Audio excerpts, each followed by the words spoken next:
Welcome to episode 8 of the Cricket World Cup Experience. I'm your host Harvey Bhogal. In this episode, we will be reviewing the final between England and New Zealand. So, the first important bit of news for England fans anyway is that usually matches are shown on a satellite broadcaster, Sky Sports. This final, however, will be shown on free-to-air TV. So Channel 4 are going to show Sky's coverage of the cricket. It's going to start at 9 a.m, then at 1:15 a.m, it's going to shift to more 4, because on Channel 4, they'll be showing the British Grand Prix. As soon as the Grand Prix is over, the cricket will be shown again on Channel 4. Also, coverage will be broadcast live on Sky 1.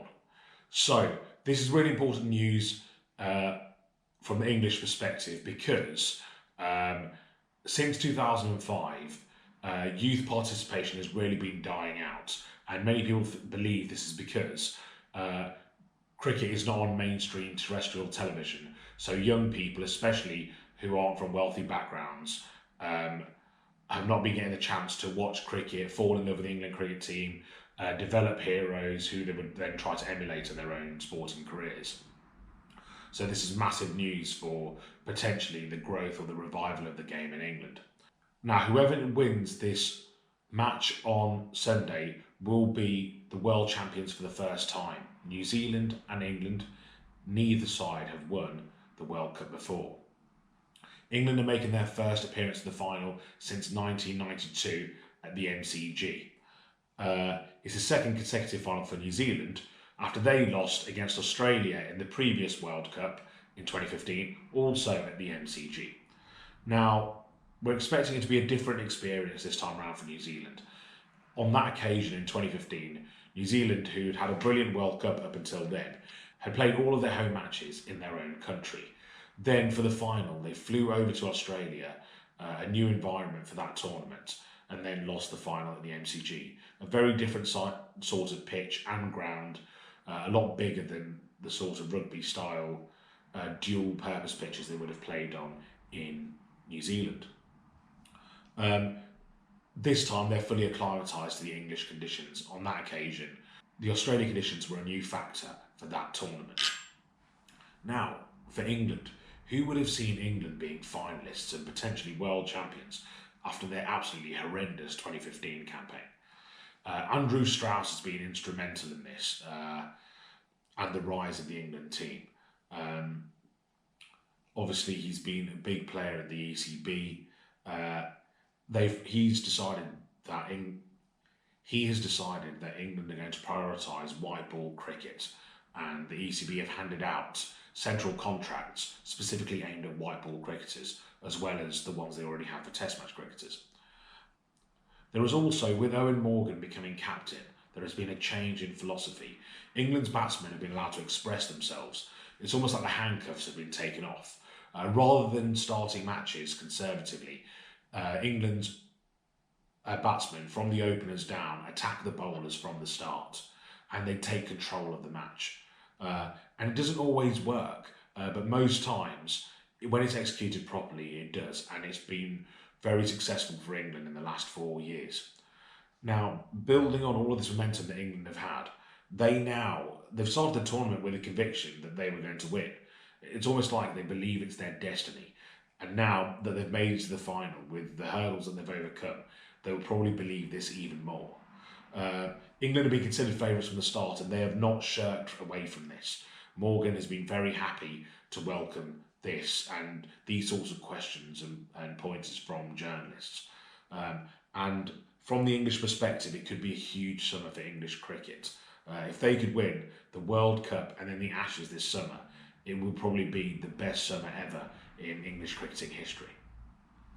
Now, when it comes to head-to-heads between these two sides, since 2015, England have won 8 and New Zealand have won 4.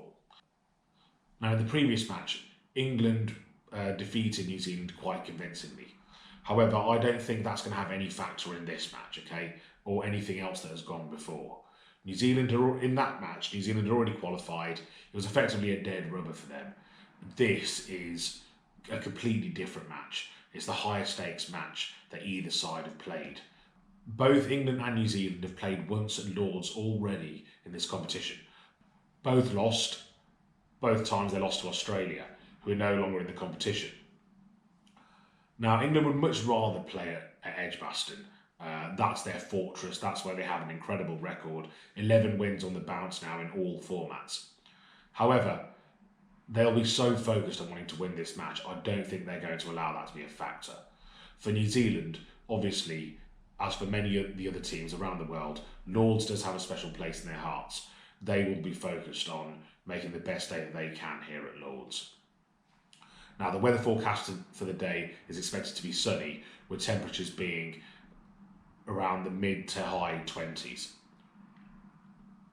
Now, for me and many other viewers and observers, the most mouth-watering battle and the most compelling matchup has to be New Zealand's bowlers against England's batsmen, particularly New Zealand's opening bowlers against Bairstow and Roy.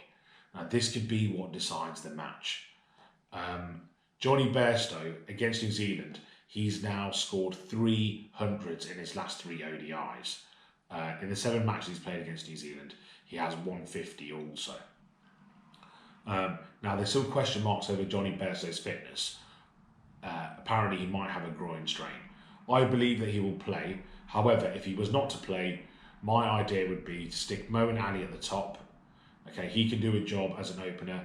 He was originally a batsman before he became a specialist bowler. He's opened many times for Warwickshire and for Worcestershire in all formats. I'll put him at the top and keep England's order and keep England's middle order the same as it has been and very dangerous. I wouldn't bring James Vince in because he has struggled in that position so far. Now, I believe that New Zealand have the best bowling attack out of any team in the world. Okay, Trent Boult is world class. He's already proved that. He's very dangerous, especially with his left arm over, swinging into a right-handed batsman, or even swinging away from a left-handed batsman. Matt Henry probably doesn't get as much limelight because of the other stars in the team, but he was very, very dangerous against India. Very fast, very accurate. He will be taking wickets with that new ball, and maybe when he comes back to bowl in other spells in the middle overs. Lockie Ferguson, for me, is the most fearsome bowler in the New Zealand lineup. He's genuinely scary. He's not the sort of bowler that any batsman would like to face. Now, James Neesham, he's also been very useful as the 4th bowler, still quite a fast bowler. So New Zealand have a genuine pace quartet of actual fast bowlers. So yeah, best bowling attack in the world, best pace quartet, definitely in the world. And bowling at Lords, they'll have the slope there to help them with their swing or with lateral movement if they're trying to exploit that. So this is going to be very dangerous for the England batsmen, who are quite susceptible to this, especially the opening 2. Now, Santner has been, on the whole, very impressive for New Zealand in those middle overs. He strangles and suffocates teams. They struggle to score runs. He takes wickets. He's very economical. He will be another person who England will need to decide what they're going to do. Are they going to get after him, or are they going to try to contain him? Now, New Zealand's bowlers are very impressive, but maybe the weak link there is the batting. Okay, New Zealand have not scored over 300 this tournament, but because the bowling's been so good and the fielding's been so good, they haven't really had to. Okay, 250 has been enough for them, and in a close match like this, 250 might be enough. As I said in one of my previous videos, Williamson and Ross Taylor decided that against India, 240, 250 was going to be enough. They didn't need to try to go for anything more extravagant.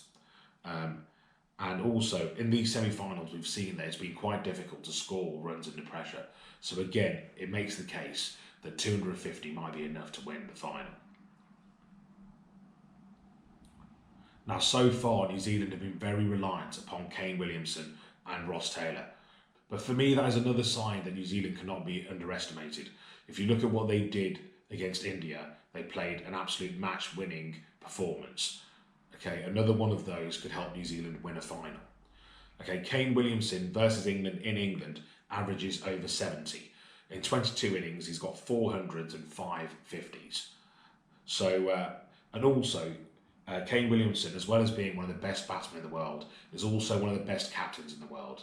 So many would say the best captains are arguably him, Owen Morgan and Aaron Finch. And he is a captain of the highest calibre. He's got Taylor there also always helps him out with, decision making and, kind of gives him a sounding board to bounce ideas off. And as I've said earlier, against India, they were like the brains trust. They had that chat in the middle of the pitch. They decided that 240, 250 would be enough. They proved that they're very good at assessing conditions and situations, almost better than anybody else. The other players, the journalists, the observers. With the bat, they are arguably New Zealand's danger men. Somebody that used to be considered in that bracket but hasn't been at the moment is Martin Guptill. He's had a horrible World Cup. He's really struggled to score runs. But if you speak to any cricketing expert, they now believe that after that incredible direct hit to run out Dhoni, he has awoken from his slumber and he's got one big score in him that could help New Zealand win the World Cup in this final. So he will be someone that England needs to be really wary of. So, England might be slight favourites. I believe whichever team holds their nerve will win. If England are those favourites, then they really, really need to be wary. New Zealand are not a team to be taken lightly here. They are rightly considered one of the best teams in the world. It's a shame that they're overlooked sometimes because they're not one of the big nations or the big teams. Having said that, if I had to give a prediction, I would say it will be England just by the finest of margins. So, I hope you enjoyed the video. I hope you really enjoy watching the World Cup final on Sunday. Hope to see you next time for the next episode where we will be reviewing the final. Until then, bye for now.